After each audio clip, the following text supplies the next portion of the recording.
Have a blessed Wednesday mga kalab. So from lining area adto ta sa Pawas area kay magpatubig ta kay nag-abono ta tong niaging adlaw. Walay tubig, nag-abono si Kauma, nag-top dress walay tubig.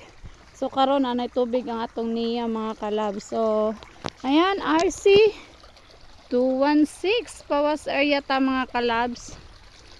So bag-ora na human og abono si Kauma didto sa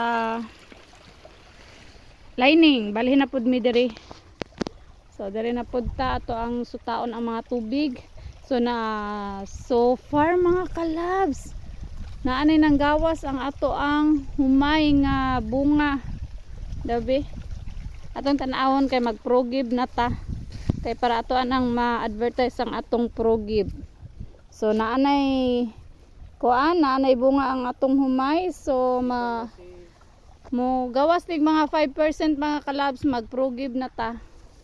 So para pantay ang iyang bunga. So tan-aw ta diri dapita. Ayan.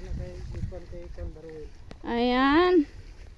So kani kung pwede na ba ni i-progib.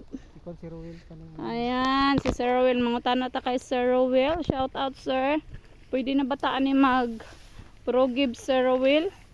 Na may 5% ka ng gawas. Actually ang iyang bunga makalabs atong RC 216 is naa sa sulod. Tago ang iyang bunga. So kung dili gyud nato siya tan-awon gyud, di pa siya mapansin nga nay bunga.